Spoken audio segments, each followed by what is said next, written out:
Hello everyone, I'm Michaela Kathleen. Happy Thanksgiving! Thanksgiving is coming up soon, and so I thought I would do a little video talking about all of the books that I am most grateful for. And I tried to make this different from just my top 10 favorite books, because I've already done that video, but a lot of them are my top 10 favorite books. But jumping right in with an obvious one, my third favorite book of all time, we have The Fault in Our Stars by John Green. But I feel thankful for this one because I did sort of just put it on my Christmas list one year on a whim. I had no idea what it was about.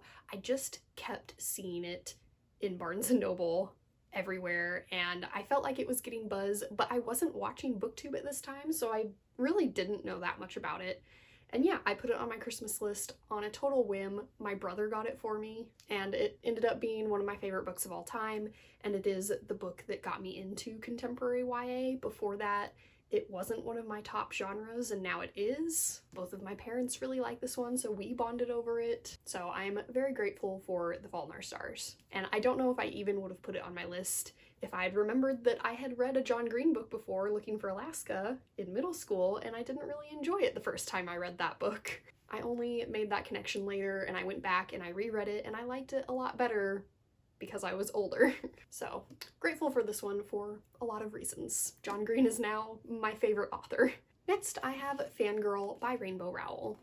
And this one I'm particularly grateful for because when I read it, I feel like I'm reading about myself. The main character, Kath, is extremely similar to me. We have a lot of things in common, both personality-wise and just coincidentally. We're from the same place, we went to the same college, etc. And I had never really had the experience before of reading a character and feeling like I was reading about myself. I had heard other people say that a lot, and I had like limited kind of experience with that. Like, I feel like I have a fair amount in common with Hermione from Harry Potter, but still, when I read about Hermione, I don't feel like I'm reading about myself the way that some people say.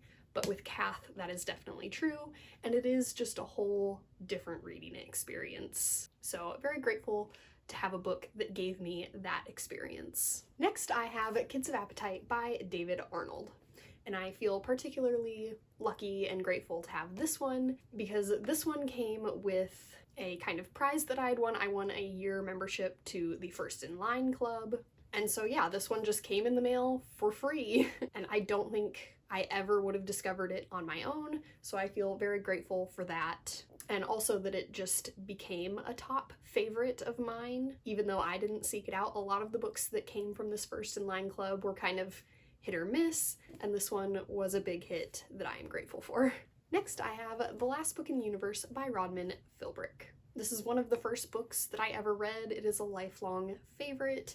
It is a real comfort read. I read it all the time. It's short, easy read, and so I'm grateful to have this, to be able to just read this whenever I feel like I want a read that feels very familiar for me. Next, I have The Prophecy of the Stones by Flavia Bujor. And this one I'm grateful for because it was one of the books as a kid that I read that was by a teenager that made me feel like I could be a writer. I am not a published author or anything currently, but as a kid, there were like a handful of books on my shelves that I knew were by kids, and it was just a very like encouraging thing for me. And this one was particularly that for me. Next, I have Matched by Ali Condi, which is just an okay book.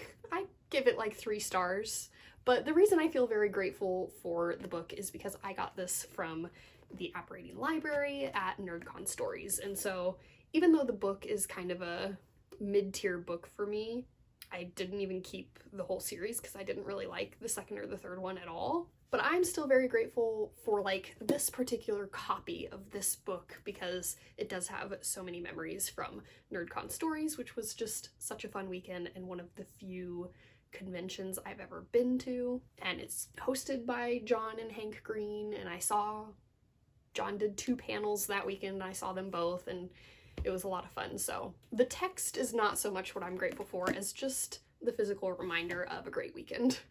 Next, I have The Sisterhood of the Traveling Pants by Anne Brashares. And this one I'm grateful for because I had a friend growing up who also really loved this book, and so we really bonded a lot over this book as kids.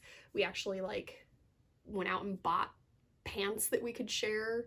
I think we went through like 3 different pairs when we were kids, and we would pass them back and forth because we were the same size, so we could share clothes, and we would write on them and we would write letters to each other. And so this one is, again, got really great memories attached with it, and I'm grateful for it for expanding a great friendship of my childhood and current friendship. We are still friends. We don't do the pants thing anymore though. Next I have Princess Academy by Shannon Hale, which is another all-time childhood favorite, but I'm particularly grateful to this one because this is the first book that I read aloud to my mom. There was a stretch of time where I regularly read books aloud to my parents when they would be like doing things, whether that be my dad working out in the shop or my mom doing gardening, whatever.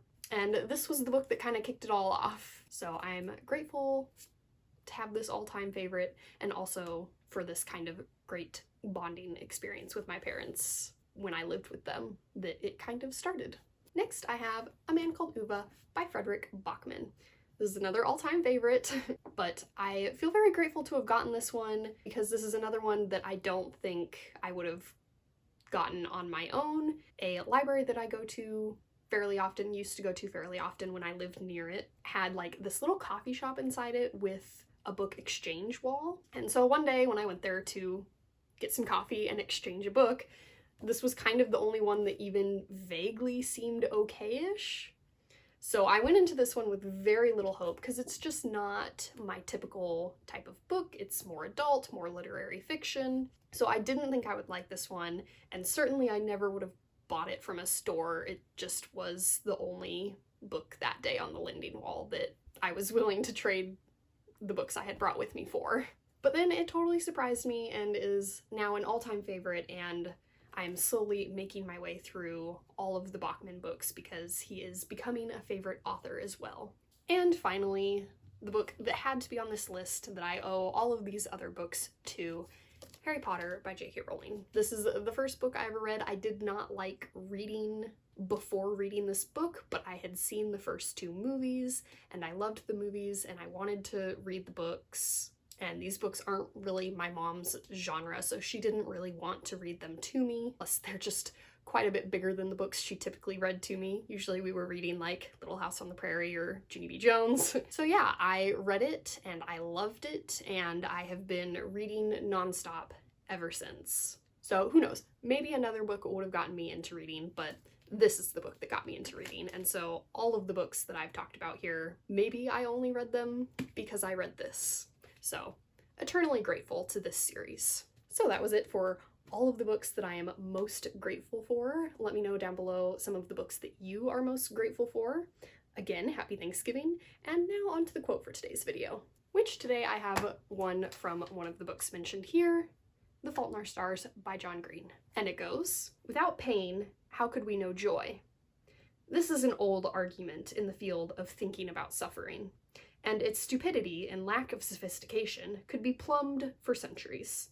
But suffice it to say that the existence of broccoli does not in any way affect the taste of chocolate."